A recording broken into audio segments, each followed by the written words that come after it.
Si c'est bon, vous dites que c'est bon. Oui, vous vous présentez d'abord. Je me présente, je suis le principal du CM19, je m'appelle M. Sen. D'accord. Comment Sen? M. Biram Sen. Voilà. M. Biram Sen, voilà, principal du CM19.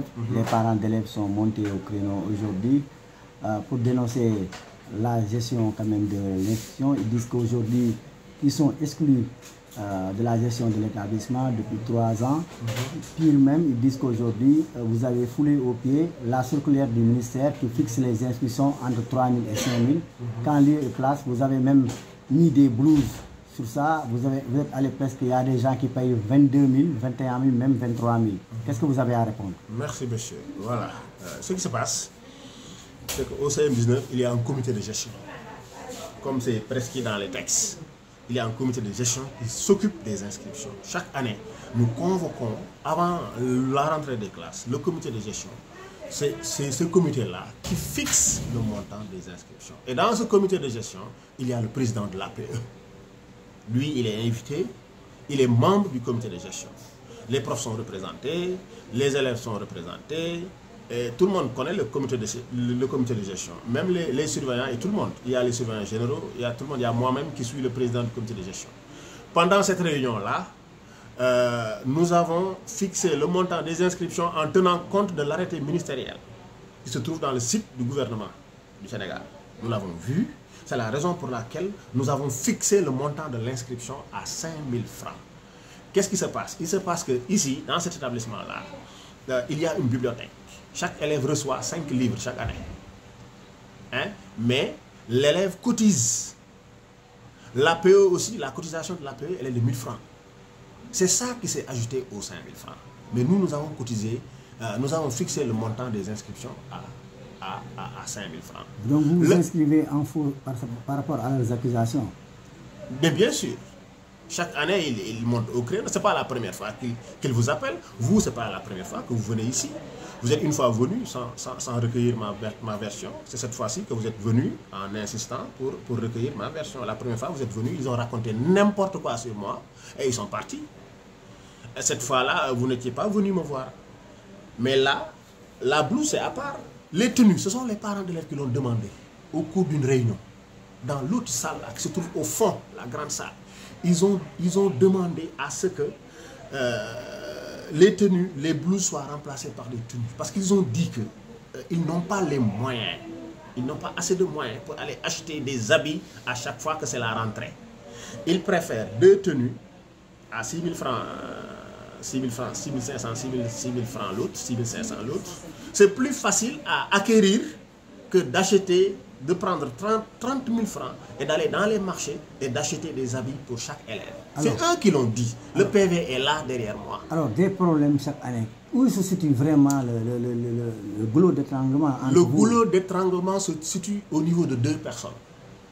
L'un est retraité, l'autre, il ne travaille pas, ils ont du temps. Ils croyaient qu'en intégrant le bureau de l'APE, ils pourraient gagner de l'argent. Le bureau de l'APE, ce n'est pas pour gagner de l'argent. À chaque fois qu'ils dénoncent, ils dénoncent pour dénoncer. Ils dénoncent pour perturber. Je ne sais pas ce qu'ils veulent. Ils veulent qu'on les appelle pour négocier, pour leur donner je ne sais quoi. Il n'y a rien à donner ici. Alors, ici, tout se gère de manière transparente.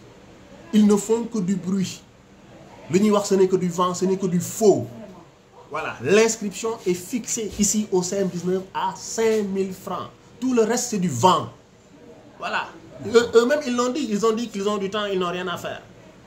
ci wolof principal tey li nga xam ne principal Birame Sène waajur ñoo ngi yëkkati di wax ni nga yoree école bi ñoom dañu xamul comité de gestion bi dañ leen expliquer kenn xamul école bi ni ñu ko yoree li si war sax nee nañ li gën a doy waar dañoo ñëw ba ci rentrée bi inscription yi di dem ba 22 000 francs ay blouse yoo defaral sa bopp di ko jaay nee nañ daal vraiment yore ñu école bi di def na lan ngay tontu ci loolu? li may tontu ci loolu mooy man awma société bay defar blouse. ñun suñu blouse global business ñoo ko moom. global business kenn ku nekk xam ne ni man moom ñoom dañ dem gëstu kan moom global business. waaw même le gouvernement connaît global business parce qu'ils font des commandes là-bas. léegi les tenues parents d'élèves yi ñoom ñoo ko demandé.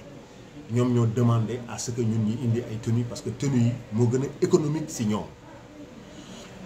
gestion école bi ñoom xam nañ ndax dañ leen exclure wala exclure leen boo xoolee feuille de présence ou réunion comité de gestion feuille de présence yëpp ñoom ñoo si nekk.